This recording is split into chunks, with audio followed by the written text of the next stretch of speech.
Como situar o sistema preventivo hoje? Vivemos em um contexto social complexo e globalizado. Cabe aqui acenar alguns aspectos do sistema preventivo. Todos nós somos chamados a sermos cidadãos do próprio país, de forma plena e comprometida, não somente pelo sangue ou nascimento. Mas somos estimulados também a sermos capazes de abrir-nos para outras dimensões da cidadania. Por exemplo, a sermos cidadãos do mundo, de acordo com aquela vontade política mundial que levou a proclamar a Carta dos Direitos Humanos e que procurou configurar-se politicamente na Organização das Nações Unidas. Enquanto Igreja de Jesus Cristo, somos impelidos pelo Espírito Santo a sermos verdadeiramente católicos, isto é, abertos às dimensões da fraternidade universal no presente e no futuro. Mas não é tão simples quanto possa parecer.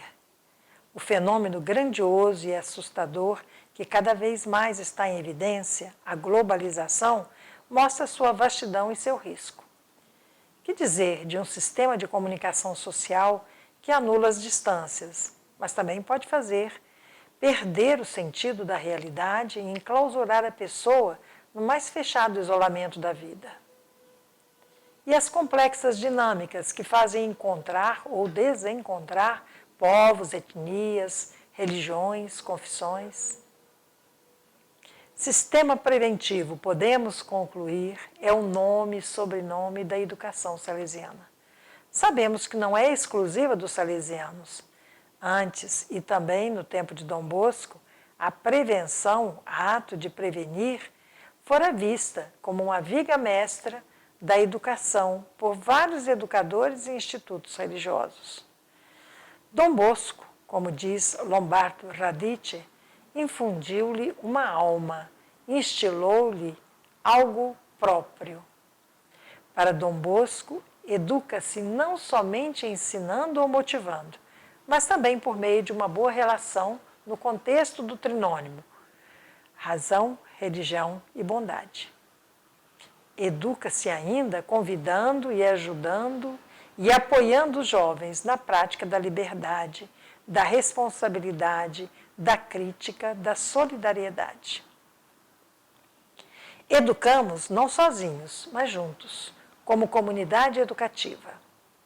Educa-se não só de forma interpessoal, mas também institucional, e não só numa instituição educativa, família, escola, oratório, igreja, trabalho, mas ecologicamente, isto é, no intercâmbio e nas dinâmicas das redes relacionais internas e externas, na vida do território, da cidade, do país, no interior dos processos históricos em ato, nas estimulações das modas ou dos grandes acontecimentos, positivos ou negativos, que são vividos. Todavia, é preciso afirmar com força que a estrutura mestra da ação educativa, entendida e efetuada de forma sistêmica, é a relação educativa entre adultos, isto é, pais, educadores, sacerdotes, religiosos, religiosas, animadores e os jovens, entre os adultos e os jovens. Caso contrário, não se educa. Na melhor tradição educativa salesiana, a relação educativa é assinalada por calorosas acentuações. Bondade, amizade, paternidade, confiança, afeto, acolhida, assistência, companhia duradoura, mesmo além dos tempos propriamente educativos. A relação educativa foi também caracterizada por intenções de um amor exigente, que leva a encarnar os valores, traduzindo-os em empenho e em sentido do dever, que inicia muito cedo a responsabilidade, que reforça positivamente os empenhos no caminho do crescimento e do bem, que estimula a ser mais junto com os outros. Por isso também, quando é preciso corrigir, isso é feito proativamente, ou seja, usa-se o próprio erro, a falta, o ato de indisciplina, o conflito, como caminho educativo, de tal modo que a intervenção disciplinar não se dá em função punitiva, mas como momento de tomada de consciência individual ou de grupo, como restabelecimento de uma ordem racional para a utilidade comum e como estímulo à retomada pessoal de responsabilidade e ao próprio compartilhamento ativo com vistas ao bem comum. Tudo foi pensado e querido no contexto de uma família educativa e segundo um espírito de família. Entre as lembranças de Dom Bosco aos seus colaboradores, é fundamental aquele procura fazer-te amar, que concretamente consiste em tornar-se e mostrar-se próximo dos jovens, em conquistar sua confiança e abertura de coração, com discrição e fidelidade, em fazer-se aceitar, aliás, amar, apesar da diferença de status, função, personalidade, idade, mentalidade, em eliminar a desconfiança. Mas, ao mesmo tempo, deve-se cuidar também de um ambiente verdadeira e efetivamente educativo, a casa, como facilmente se deduz das candentes preocupações de Dom Bosco pela vida do oratório de Valdoco. A relação educativa interpessoal tem caráter fundamental no processo educativo, embora não seja fácil realizá-la. A distância entre as gerações, sua sensibilidade diferenciada, as instâncias do bem-estar, o rápido e pleno atendimento das necessidades e aspirações momentâneas, subjetivas, individuais ou típicas de uma geração, o forte sentido de autonomia dos jovens e adultos, as tensões provocadas pelos empenhos sociais e de trabalho ou pelos estímulos da propaganda e da comunicação social, a individualização da vida particular, a multiplicação das oportunidades de vida para além e fora das instituições educativas tradicionais, as dificuldades das relações intrafamiliares, o fim da continuidade familiar, tudo isso expõe as relações educativas à incomunicabilidade, superficialidade, fugacidade e, portanto, em última análise, à insuficiência e à ineficácia educativa. Todavia, apesar de todas as educações à distância, online ou de massa, de todos os eventos com as estrelas dos espetáculos ou dos possíveis encontros nas redes sociais, hoje é precisamente a grande maioria dos jovens que pede relações educativas verdadeiras, profundas, fortes, acolhedoras e estimulantes. A relação educativa retorna ou permanece no centro dos fatos humanos e do desenvolvimento pessoal. Além disso, permanece para os educadores enquanto indivíduos e enquanto equipe ou time ou comunidade educativa o desafio de buscar uma relação educativa que seja de boa qualidade. A relação educativa continua a ser hoje, mais do que ontem, a plataforma para a comunicação educativa e para o conhecimento de educandos e educadores. Para se construir um ambiente verdadeiro e efetivamente educativo, é interessante lembrar: a nossa consciência contemporânea, especialmente no Ocidente, nos levou a estarmos muito atentos, nessas últimas décadas, às questões ecológicas. Ajuda-nos a compreender quão grande seja o significado do ambiente para a vida. O ambiente influi sobre todos nós, também quando não pensamos. Nós o respiramos, toca nossa pele e o nosso íntimo. Existe, portanto, uma ecologia educativa. Suas leis são confirmadas pelos fatos e assume numerosas expressões e muitos valores.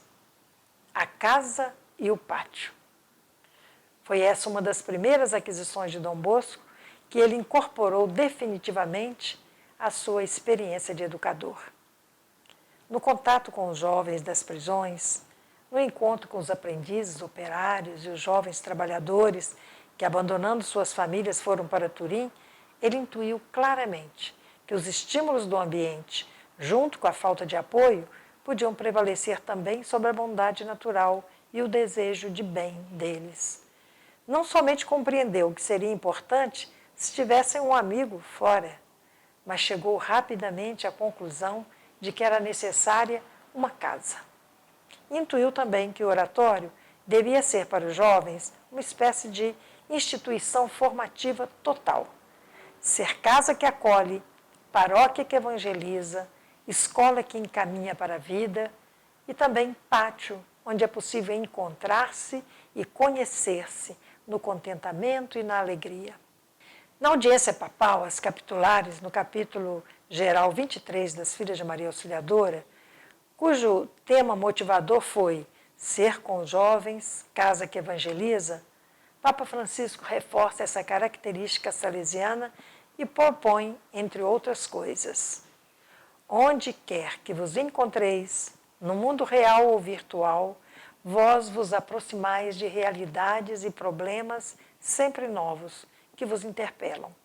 Sede para todos missionárias de esperança e alegria, testemunhando os valores próprios de vossa identidade salesiana, especialmente a categoria do encontro, aspecto fundamental de vosso carisma.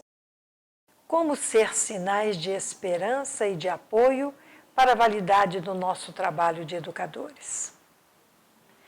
Por esse conjunto de instâncias, fica perfeitamente claro que o ponto crucial continua a ser a formação corresponsável dos educadores, pais, professores, animadores e equipes formativas.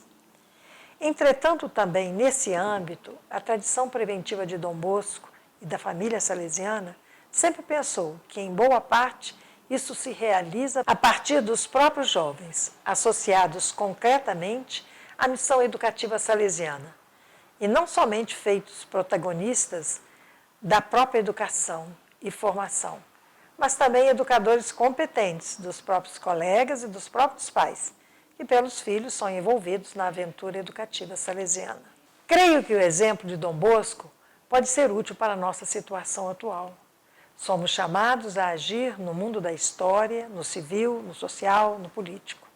Para isso, é preciso educar-se e formar-se para ser, de modo especial, também enquanto educadores e educadoras, bons cristãos e honestos cidadãos. A tarefa não é fácil para ninguém, porque, como se diz numa expressão popular, ninguém nasceu sabendo. Porque vivemos numa sociedade altamente complexa e diferenciada. Porque o futuro não promete ser róseo, porque a globalização corre o risco de multiplicar as pobrezas e de ser injusta e de aumentar a desigualdade. Porque os jovens não têm muito futuro, porque os mais pobres correm o perigo de sempre serem mais pobres, sem trabalho, marginalizados, impelidos ao descaminho, e porque não dá para confiar na classe política, porque poderíamos elencar um mundo de motivos. Como não deixar-se tomar pela angústia e pelo temor quando pensamos no futuro, se o presente é assim? Não é fácil ser pessoa positiva hoje. Por isso, Carlo Nani nos indica algumas pistas de busca para encontrar sinais de esperança e de apoio para a validade do nosso trabalho de educadores. Ser pessoas portadoras de esperança não acontece espontaneamente. É preciso formar-se para ser pessoa portadora de esperança. É preciso decidir-se, tomar posição, pôr-se do lado do bem, mesmo que numa parcela mínima. É preciso não se isolar ou não se sentir isolado, mas procurar companheiros, sócios, alianças, criar opinião pública, movimentos para difundir as ideias, perspectivas, projetos de valor. Em particular, como família salesiana, deveríamos fazer isso, por tudo que se refere aos jovens e às jovens. À educação, à escola, aos projetos sociais, à família, à prevenção, à recuperação, ao descaminho e à marginalização juvenil e popular. Deveríamos fazer de tudo para influenciar nessas questões, mas também para estarmos presentes onde se estabelecem as premissas econômico-políticas do futuro e as políticas juvenis, e para sermos ouvidos quando é necessário tomar posição em nível de opinião pública. Para essa finalidade, porém, é previamente necessário saber olhar para o bem, a fim de saber colhê-lo como um botão de rosa entre espinhos. Do contrário, corre-se o risco de que fala o provérbio: Pior surdo é o que não quer ouvir, ou pior cego é o que não quer ver. Habituar-se a saber ler o próprio tempo. Elaborar critérios adequados que ajudem a analisar corretamente os fatos e os acontecimentos. Acostumar-se a fazer revisão de vida ou a pôr-se numa perspectiva de ação segundo o clássico ver, julgar e agir. Não pretender ver tudo branco no preto, mas segundo matizes e graduação de valores. Abandonar a lógica demasiado rígida do tudo ou nada e não se deixar facilmente tomar pelo desânimo, pelo cansaço na busca do bem. No contexto da criação, da redenção e da promessa da plena comunhão com Deus, bem como nas sementes concretas de esperança que verificamos no nosso tempo, é que se podem abrir as portas e ultrapassar o limiar da esperança, como nos convidou a fazer o Papa João Paulo II em seu livro, No Limiar da Esperança.